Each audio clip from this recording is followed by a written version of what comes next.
Hey everybody, it's Kristin Smedley with Thriving Blind, back with another super fun interview that I have been dying to talk to this person since I came across you guys, I guess on Instagram, which is always a major feat for me, because me trying to understand Instagram has been like, oh my God. And my teenagers have just about had it with me and Instagram and trying to figure it out and liking too many things. You're not supposed to like your own teenage kids' stuff, apparently, because it sets off all kinds of stuff for them. So whatever, that's a whole nother episode we can do. But I have here tonight on Thriving Blind, Evan from Cain and Abel Fitness. Wait, the name itself and the logo are fantastic. Evan, thanks so much for being here tonight. Of course, really happy to be here. Appreciate you having me. So I have like 75 questions, but we only have a certain amount of time, and you have a life, so I won't keep I wouldn't say that, but yeah. So tell me, here's the thing.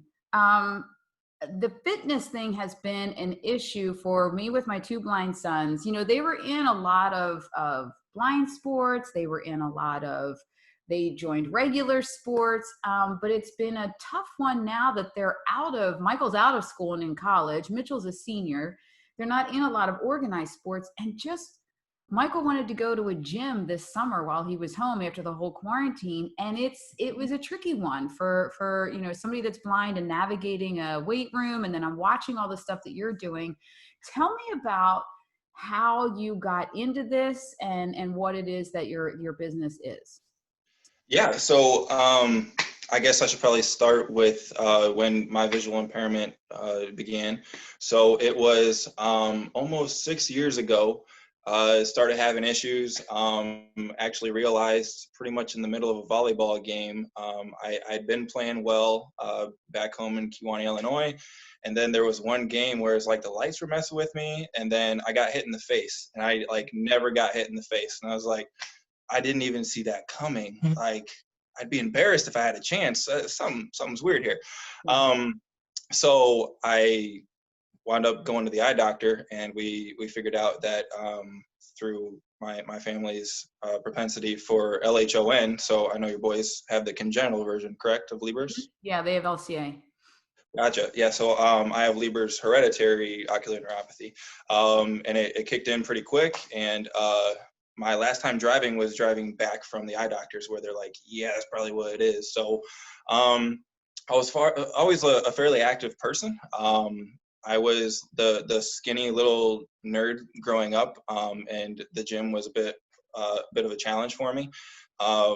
First time ever lifting a barbell, I was told by the football coach, who I was not playing football, too small. He was just trying to teach me to lift weights.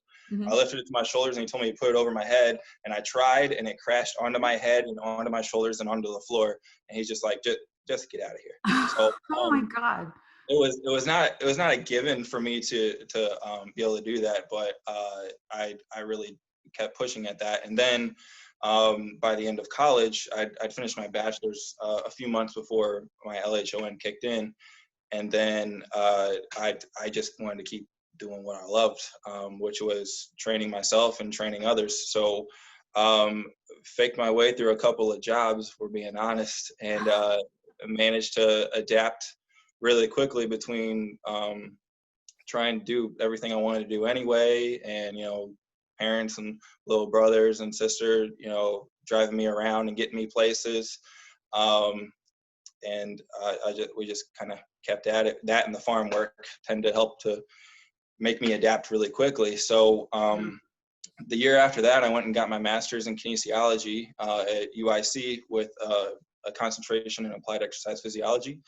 There was definitely plenty of hurdles trying to navigate a gym with college kids in Chicago, of all places. So that combined with how a lot of people thought it was kind of unrealistic or weird or unique what I was doing, really gave me a passion for working with those with really any sort of disability, but especially with my new experience, people with visual impairments. So I'm in Peoria, Illinois now, and doing a couple of different jobs when it comes to training and teaching classes and stuff.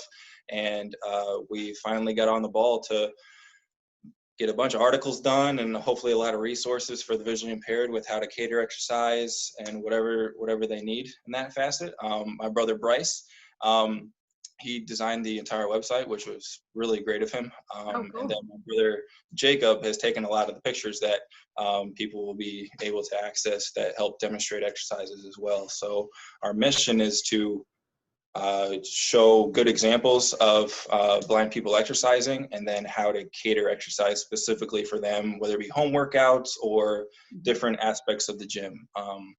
Wow. So let me ask you this. Let's back up a little bit. When you were, planning your career and your life ahead, had you always wanted to go into that major of how do you say it again? Say it for me. Kinesiology. Yeah. I have many gifts, and pronouncing words like that is not one of them. So I'm just going to own that, and you can do it for me. Okay. So was that always your plan? For quite a while, there was maybe like a background in physics I was considering, and then I thought of physical therapy because I liked the athletic side, but also academia. And then I decided that I wanted to work with really active populations. So actually, until my disease kicked in, the plan was to be like a college strength coach or something. Okay. I wanted to work with kind of the tip of the spear, work with college or pro teams. But then this all kicked in, and I realized that those people have enough resources, and I need to allocate my blessings and my talents to help those who just don't have those resources. Yeah. So let me ask you this, and I want to dive into the stuff with the business because I am so intrigued by it, because it has been such a need in my family. But I want to hear from you, if you can talk about how to so let's educate people for a second here about LHON, how it's different from LCA. I mean, my boys are since birth have had extremely minimal vision, and then all of that dissipated. But you had pretty much regular vision, right? Yeah, I mean, I wore contacts and glasses, when I was a little nerdy kid, and it was correctable though, for sure, until I was 22. Yeah. And then LHON, if I remember right, for the most part, is pretty rapid onset. Is that right? Is that accurate? Yeah, you can go from being good at volleyball one week to very, very, very bad at it the next, apparently. That's a good way to, that's a good point of reference. So that's why I want people to have their heads around that this is a life-changing moment for the most part, that you are living one way one day, and the next day or the next week it's completely different. Yet you stayed on course with school and whatnot. Now, I did hear you mention about your family, and I'm assuming that that's a big piece of how you were able to get back up after all of that big setback. What else would you say is in your life or in you? Because I'm thinking about all of the families that, especially ones that I've just talked to in our Thriving Blind Mastermind, whose kids are just going through this now. What is it about you that helped you to keep on going? Well, first of all, I really feel for all those kids and adults. Anybody at any age, if they develop diabetes and suddenly their vision is a lot worse. So really hope they can adapt super well. And I feel like my faith was really paramount in that. Just trusting that this is what God's plan was for me. There's a verse in the book of John where people ask, why a blind man? They asked Jesus why a blind man went blind. Like, was it his fault? Was his parents' fault? And Jesus says, no, it was nobody's fault. It is just so that the will of God can be shown through this man. So that's been a really cool one. Yeah, I love that one. And then another biblical reference. I love the book, or not the book, the story of Samson. So he wound up getting blinded by the Philistines, and then he still had enough faith in God to pull some pillars down and defeat them. So that's been a huge cornerstone for me. And then honestly, exercise. you can tell if it's kind of like a rest day for me because I'm a little more likely to get grumpy. I love working out so much. So that as my release has really amplified my adaptability, I think. There's also different brain chemical stuff we could go into if you want about how that would amplify my brain's ability to reconnect new neurons and everything like that too. But at least from just chilling the heck out, you have less energy when you've expended that in a healthy way, which I love. Well, I didn't expect that faith was going to be a part of your journey, and I'm so excited that it is, because in the beginning, and I'm very open about this, and especially in my TED Talk, I talked about it, that I walked away from faith when Michael was first diagnosed, because I just thought that, how could this happen?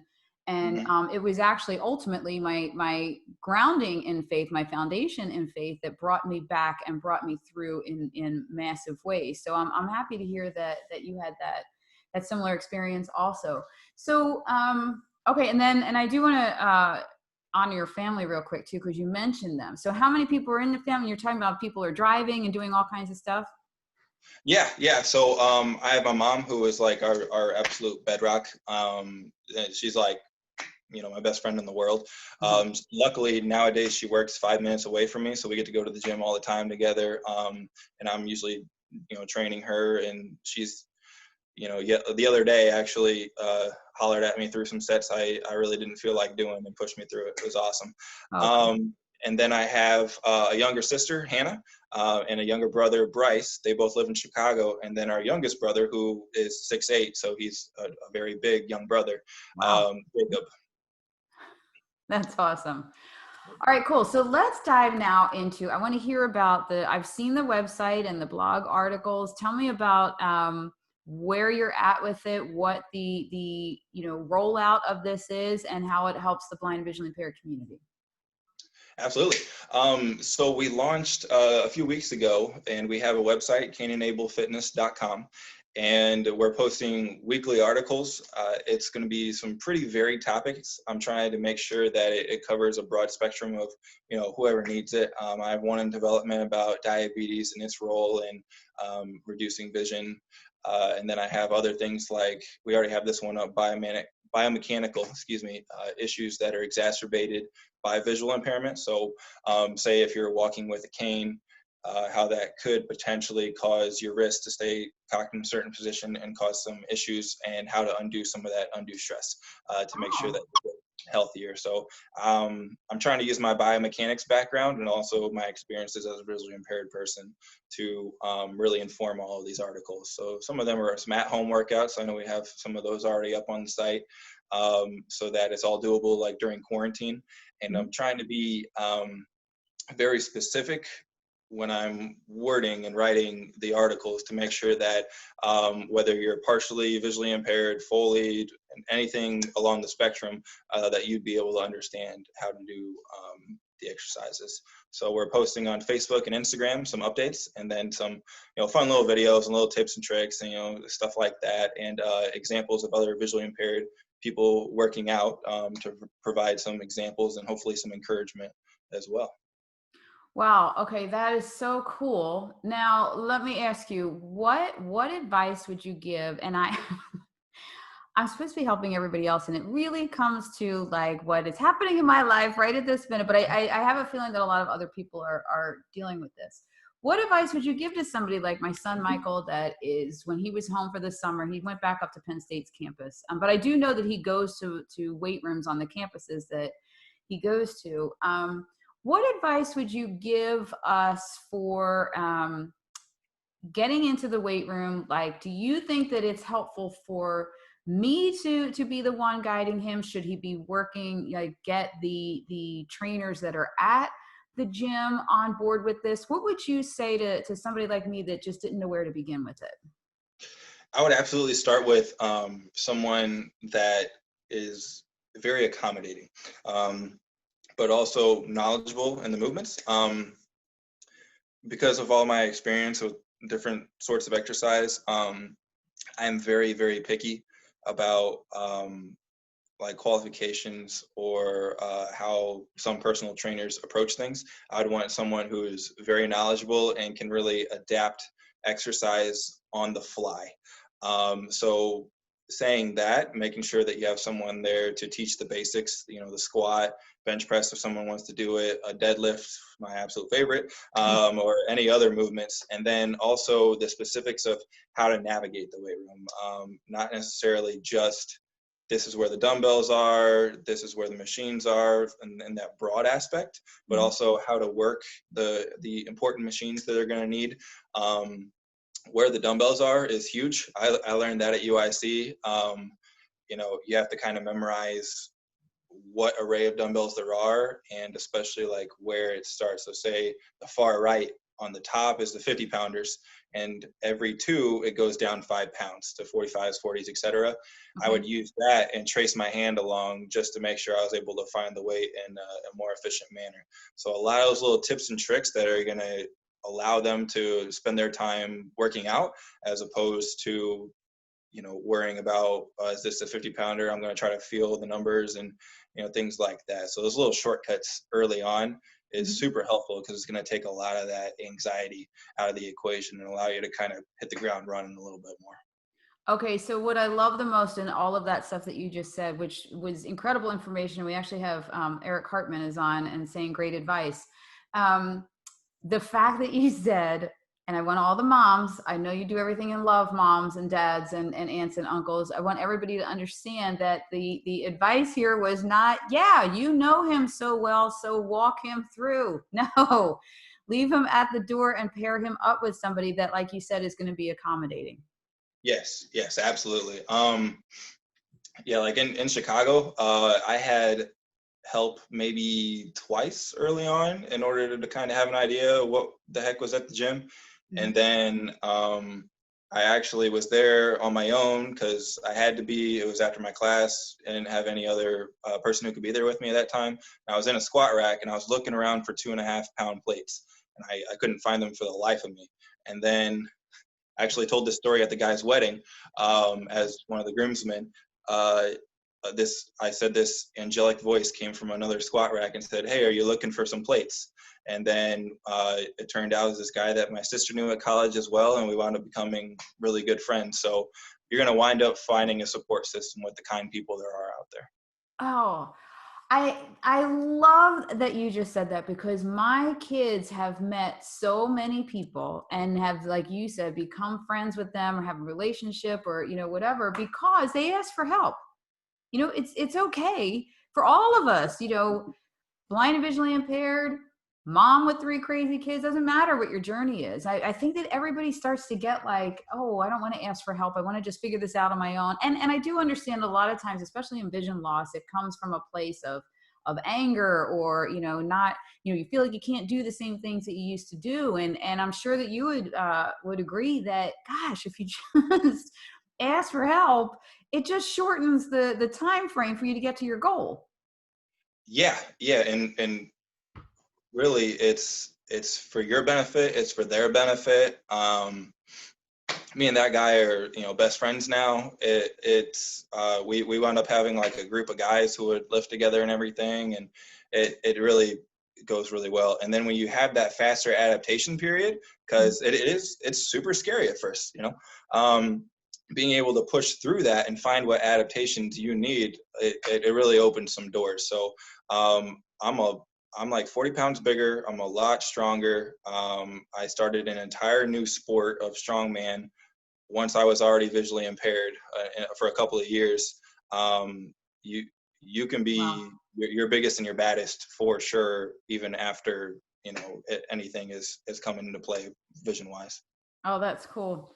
Okay, Eric is also saying he's bringing up the whole COVID environment. So of course, we have to address that. What kinds of things can folks do if their gyms aren't open yet, or if they have all these restrictions? Like what are you doing? What were you doing during all the shutdown? Going crazy, for sure. Join the club. Yeah. So luckily it was going around, so it was the new normal. But That's a great question from Eric. So I'm kind of a weird survivalist. I grew up out on the farm and everything, so we kind of created our own gyms in the barn and everything. My first gymnastic rings were like on toilet bowl rings with duct tape and packing peanuts with chains up in barn rafters. Like we're weird. So I had some of that equipment laying around, and you can just get creative with all kinds of stuff. There's all kinds of stuff you can do at home. It's really a matter of getting down to it. If it's like burpees, you don't need anything for burpees. You can for sure do that. There's all kinds of push-up variations, squats, all kinds of crazy stuff. So I definitely used a little bit more of the quarantine time to heal up my body and make sure I was good to go. And then also, if I had mobility issues, I was addressing that in the free time as well, to use that. Because I know once I have the access to the weights and everything like that again, I tend to push more towards that as opposed to getting the ranges of motion I need. So there's a lot of great things you can do just stuck at home in order to fix the weaknesses that you need. So not knowing his exact situation, I would say that whatever your weak point is, there's definitely some great ways you can still address that at home. And we do have at least one article out right now that's all at home stuff you could do in your living room. Oh, perfect. That's what I was going to ask if that was on there. So that's at, what is it, CanaenableFitness.com? Correct. Yep.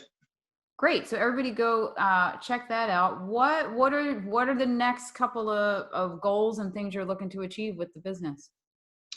So we're looking to open a training page. So on the side, I do some remote coaching as well. And then that is more of writing workout programs for people for specific intervals and whatever the goal is. So I've been training for general fitness, powerlifting competitions, getting ready to go on vacation, all kinds of stuff like that. We're hoping to get a training page going to make it easier to kind of siphon if they need a customized training program. And then we take into account if it's just at home, whatever your gym equipment allows you to do. And then I'll be there for support, tips and tricks, anything they need in that regard as well. Programming is like what I do for fun. It's kind of sad, but I love just writing workout programs, even if they're not going to get done. So there's going to be that, and then I really hope to be able to travel around and do seminars down the road where I can more quickly address some biomechanical issues, and then get people moving better. So then, say if their air squat isn't so good, being able to shore that up quickly, get it through to them as opposed to having a back and forth through the internet, and then be able to use that as a stronger tool down the road. So maybe at blind centers around the country, stuff like that, be able to put on some fun seminars like that. Well, I have to tell you, the neurons of my networking, I'm obsessed with networking and connecting people, especially for things like this. And they are going wild because I have all these folks. Have you heard of Campabilities, that program across the country? I have not.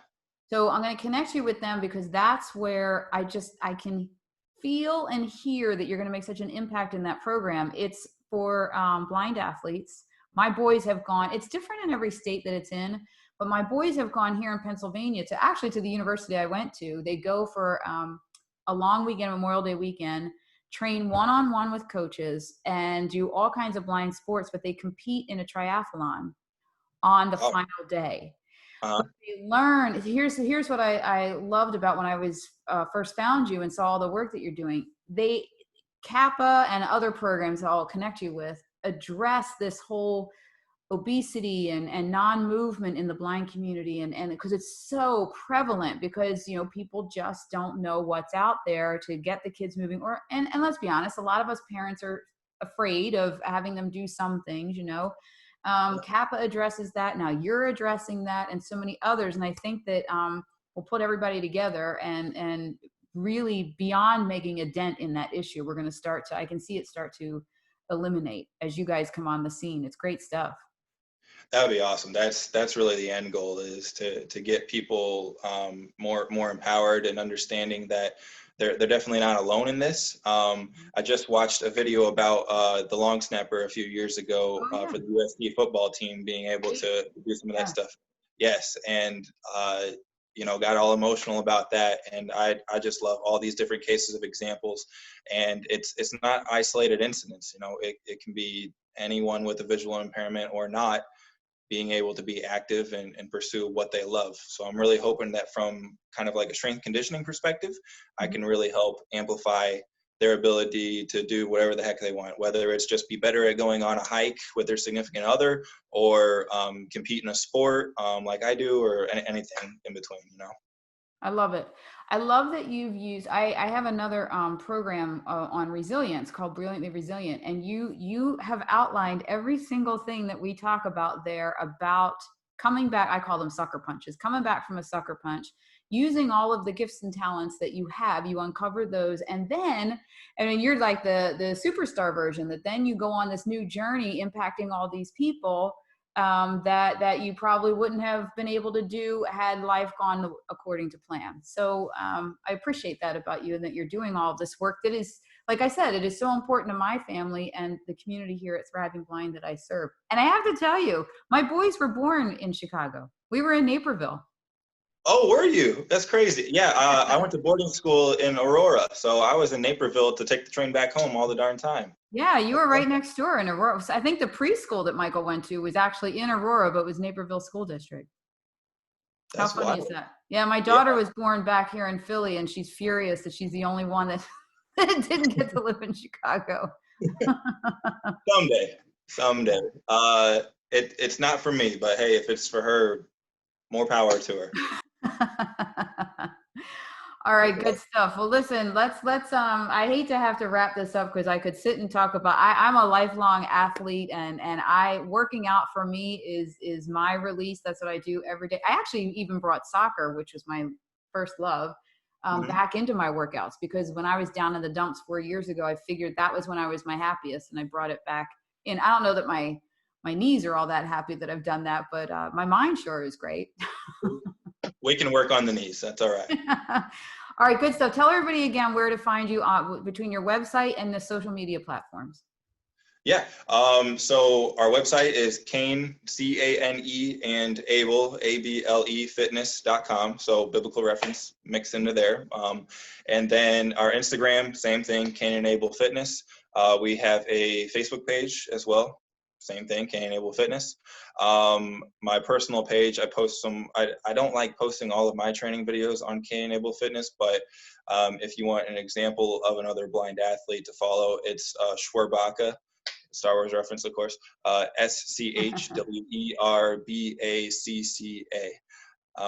So I compete in strongman. If you want an example of that, or want to reach out personally, absolutely go for it. I think that's all that we have, but we have a Gmail as well. So canenablefitness@gmail.com.